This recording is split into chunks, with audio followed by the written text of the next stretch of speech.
this really brief video will talk to you about annotated bibliographies, including what annotated bibliographies are, why we do them, and how you can create annotations for an annotated bibliography.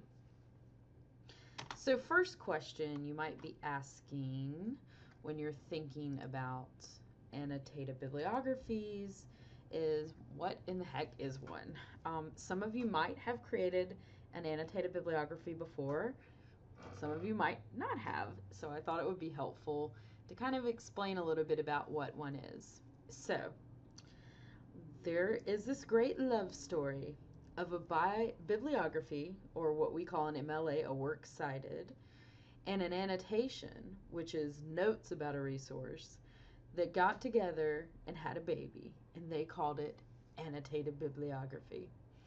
So, in all seriousness, an annotated bibliography is simply a works cited list that has compiled notes about each resource underneath the source. Okay, so let me show you a really quick example of what one looks like and what I'm talking about to give you kind of a visual image. So here is a student sample of an annotated bibliography, and you can see the student has the citation here, and then underneath the citation they have a paragraph that discusses the resource that they found. All right, so that's very simply all an annotated bibliography is a works cited with some notes in paragraph form underneath the citation. So I do like the love story, though, of the works cited in the annotations. I do think it sounds very sweet. At any rate, though, that's what it is in a nutshell, and it's really simple. So while you are creating your annotated bibliography in Unit 3, don't be discouraged if you get a little confused. You could be overthinking it. All right, it shouldn't actually be that terribly difficult to compile your resources and then put notes underneath them. Probably the most difficult part of an annotated bibliography is finding the research. Okay, so you might be saying, great, thanks so much. Now I understand what an annotated bibliography is, but why in the world will we create this? Is this something you English teachers got together and decided to make me do to make my life miserable? The answer is, no, we did not do that to make your life miserable. Actually, the reason that we create annotated bibliographies is to learn more about a topic. It forces you to focus on removing your opinion from the topic and instead seeing what other people have to say about the topic. And so it also can help you learn to organize your research about a topic. The reason that we do an annotated bibliography in Unit 3 is so that we can learn more about a topic and develop a source book of resources. So when we get to Unit 4, we already have ethos or authority on a topic, so we can focus on other rhetorical strategies in building our projects. Okay, so it's going to help us learn more about the topic, keep organized, and build a reference library of resources. Annotated bibliographies are also created to help other researchers.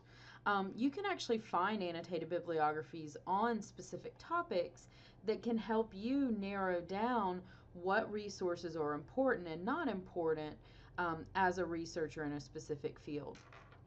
For example, if I were to go to Google and type in annotated bibliography of dog care because I wanted to learn more about dogs, I could actually find different annotated bibliographies having to do with taking care of dogs. And so let's click on this one right here, and this is an annotated bibliography of over 300 dog books. So if you don't have time to read 300 dog books, you don't have to. Miss Pam Green right here did for you. Okay, So we could say, that's great. Let's look at training, books on training. Oh, here's a book, The Other End of the Leash by Patricia McDonald.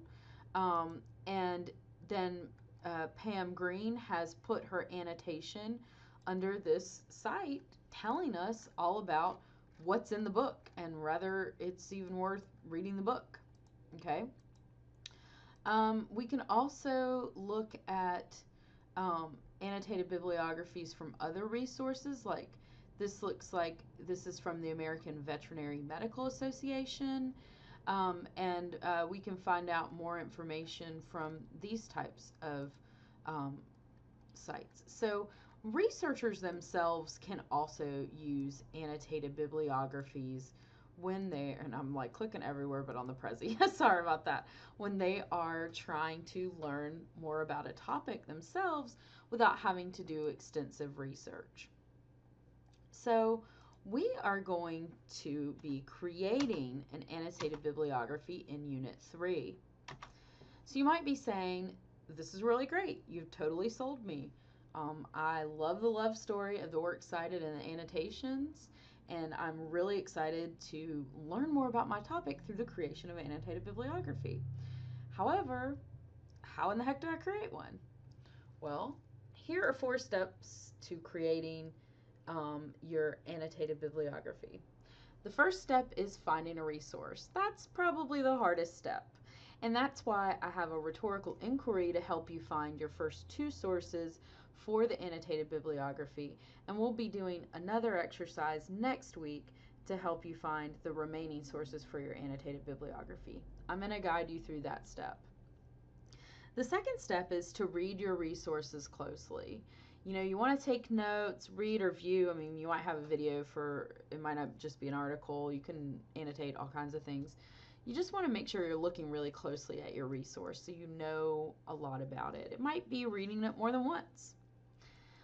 After you've done those 2 steps, it's time to start creating your annotation for your bibliography.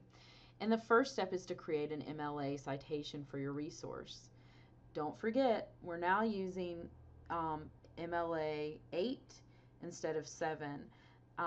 Some of my samples might still be in 7 because I'm still updating them from other students, but we are following 8. So make sure you create that MLA citation in version 8 of MLA for your response. Hint, if you're using the little DK handbook, you're doing it right. And now you're ready to create your annotation paragraph. And you might be saying, okay, that's awesome, but what goes in the paragraph? Let's look at a sample, shall we?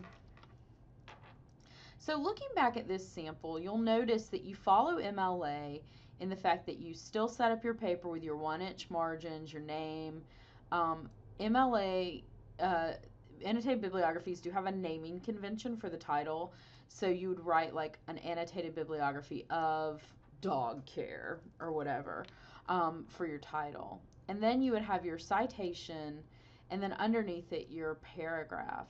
So let's look a little closely at what goes in that actual paragraph.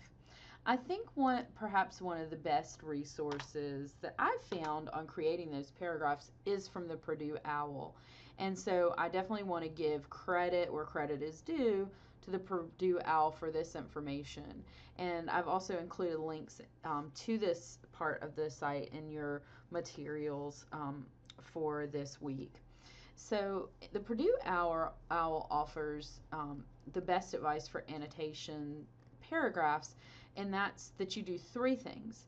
You should briefly summarize the source, then you should assess the source, and then you should reflect on the source. If we go to their website, they offer some more tips on how exactly to do that. For example, part of your paragraph should summarize the source. What are the main arguments? What is the point of the book or the article? What topic is covered? If someone were to ask you about the book, what would you say? The length of your annotation will really depend on how detailed your summary is. And then after you summarize the source, evaluate it. Is it a useful source? How does it compare to other sources in your that you've found so far in your research? Is the information reliable? Is the source biased or objective? What's the goal of the source? And then finally, you should reflect on the source. You need to ask how it fits into your research. Did you find the source to be helpful? Does it shape your argument? Do you think this could be used in a larger research project? What type of topic? Does it change how you think about the topic? These are some questions that are designed to kind of help you think about how you could create those paragraphs underneath your citation. I want to make it really clear though, you need to make sure that you're writing a coherent paragraph. You can't just answer these questions. These questions are just used to help get you started, okay? So don't say, oh, well, all I have to do is answer these questions under each category.